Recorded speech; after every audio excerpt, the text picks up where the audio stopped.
नमस्कार, सुरेखा रेसिपीमध्ये तुमचे खूप खूप स्वागत आहे। आज आपण लहानांपासून मोठ्यांपर्यंत सर्वांच्याच आवडीचे कुरकुरीत चिप्स बनवणार आहोत। हे चिप्स अगदी 10 मिनिटात आपण बनवणार आहोत। यासाठी नाही कॉर्नफ्लॉवर, नाही साबुदाणा आणि नाही अरारोट पावडर। आपण या कुठल्याही गोष्टींचा वापर नाही करणार आहोत आणि उन्हात न वाळवता अगदी साध्या सिंपल पद्धतीने हे चिप्स आपण बनवूया। तर या चिप्ससाठी सर्वात आधी बटाटे आपल्याला स्वच्छ धुवून घ्यायचे असते, कारण याला माती असते, त्यामुळे धुवून घ्या। आता पिलरच्या मदतीने आपल्याला या सर्व बटाट्यांची साल अशी काढून घ्यायची आहे। माझ्याकडे जे घरात बटाटे होते तेच मी घेतलेले आहे। तुमच्याकडे यापेक्षा मोठा बटाटा असेल तर अतिशय उत्तम, म्हणजे मोठे मोठे चिप्स तयार होतील। हे कच्चे बटाटे आहे। अशा पद्धतीने साल काढून घ्यायची आहे सर्व बटाट्यांची आणि हे पाण्यात टाकायचे आहे, नाहीतर काळे पडू शकतात। सर्व बटाटे पाण्यात टाकून ठेवलेले आहेत। आता आपल्याला असं चिप्स बनवायचं एक स्लायझर घ्यायचं आहे आणि याने आपल्याला सर्व चिप्स कट करून घ्यायचे आहेत। तुमच्याकडे जे स्लायझर असेल त्याने तुम्ही असे पातळ कट करून घ्या। कट केलेले सर्व चिप्स मी पाण्यात टाकलेले आहे। आता हे चिप्स मला 2-3 पाण्याने धुवून घेणार आहे मी। हे बघा, अशा पद्धतीने मी कट करून घेतलेले आहेत। आता आपल्याला कढईमध्ये पाणी गरम करून घ्यायचं आहे। गॅसवर मी पाणी ठेवलेलं आहे। गरम पाणी झालं की हे सगळे कट केलेले चिप्स यामध्ये टाकायचे आहे आणि 2 मिनिटं हे आपल्याला गॅसवरती असे गरम पाण्यामध्ये राहू द्यायचे आहेत। 2 मिनिटं मी मस्त उकडून घेतलेले आहे गरम पाण्यामध्ये। 2 मिनिटापेक्षा जास्त वेळ ठेवायचे नाही, नाहीतर आपले चिप्स बिघडू शकतात। आता हे आपण काढून घेणार आहोत। गरम पाण्यातून काढलेले चिप्स थोडेसे थंड झाले की असं कॉटनचा कपडा आपल्याला टाकायचा आहे खाली फरचीवर आणि त्यावरती हे सर्व चिप्स असे एक एक करून आपल्याला ठेवायचे आहे। अतिशय कमी त्रासात आणि कमी मेहनतीत आपण हे चिप्स बनवू शकतो।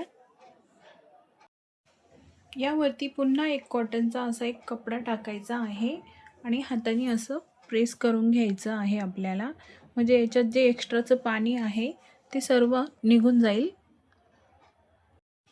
हे चिप्स पूर्ण आपल्याला ड्राय करून घ्यायचे आहे। तुम्हाला हवं तर तुम्ही थोडा वेळ फॅन खाली सुद्धा ठेवू शकता। हे बघा, एकदम ड्राय झालेले आहे, तुम्हाला मी दाखवते, एकदम कोरडे झालेत।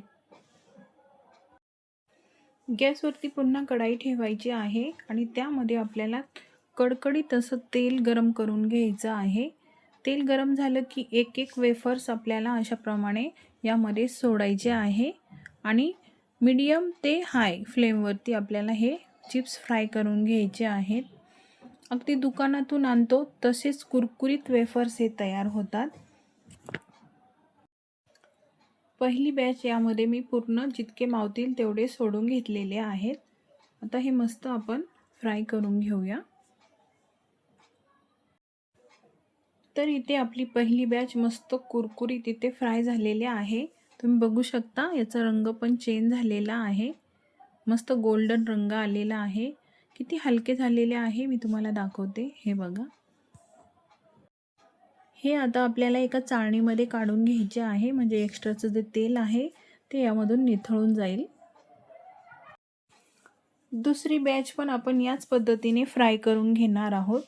बाहेरचे चिप्स खायला देण्यापेक्षा असे आपण स्वतः हाताने बनवलेले चिप्स मुलांना खायला द्या, कारण बाहेरचे किती हायजेनिक असेल आपण हे सांगू शकत नाही, ते कशा पद्धतीने बनवलेले असेल, किती दिवसाचे असेल, त्यामुळे मुलांना त्रास पण होऊ शकतो।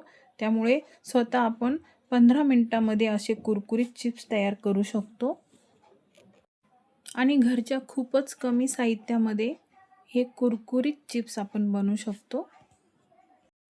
हे चिप्स बनवण्यासाठी आपण कॉर्नफ्लॉवर, अरारोट, साबुदाणा पीठ या कशाचाही वापर केलेला नाही, अगदी साध्या सिंपल पद्धतीने हे बनवलेले आहेत।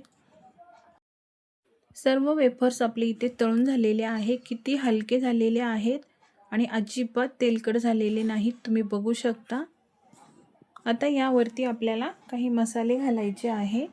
इथे मी थोडेसे मीठ यावरती टाकणार आहे आणि थोडीशी मिरची पावडर पण यामध्ये टाकणार आहे। तुम्हाला जर उपवासासाठी खायचं असेल तर फक्त तुम्ही मिरची आणि मीठच टाका आणि उपवास नसेल तर बाकीचे तुमच्या आवडीचे मसाले यावरती तुम्ही घालू शकता. चाट मसाला, आमचूर पावडरसुद्धा तुम्ही टाकू शकता जर उपवासासाठी नाही खाणार आहात तर. अशा पद्धतीने आपल्याला हे मिक्स करून घ्यायचं आहे, म्हणजे मिरची आणि मीठ सर्व वेफर्सला लागली जाईल. किती क्रिस्पी झाले आहेत हे मी तुम्हाला दाखवते जवळून. हे बघा, आहे ना मार्केटमधून आणल्यासारखेच. मार्केटसारखे चिप्स अगदी आपण घरी बनवू शकतो 10 ते 15 मिनटामध्ये, आणि ते सुद्धा उन्हात न वाळवता, कुठल्याही प्रकारचा त्रास सहन न करता, कमी मेहनतीमध्ये अगदी झटपट हे तुम्ही बनवू शकता. तर फ्रेंड्स, आजची ही रेसिपी कशी वाटली हे मला कमेंटमध्ये नक्की सांगा, आणि तुम्हीसुद्धा या पद्धतीने एकदा नक्की ट्राय करा. मला 100% खात्री आहे तुम्हाला ही रेसिपी नक्कीच आवडेल. रेसिपी आवडली तर लाईक करा, शेअर करा, सबस्क्राईब करा, सोबतच बेल आयकॉनला क्लिक करा, म्हणजे माझ्या सर्व रेसिपीज तुम्हाला बघायला मिळतील. पुन्हा भेटू, तोपर्यंत मस्त खा आणि मस्त रहा.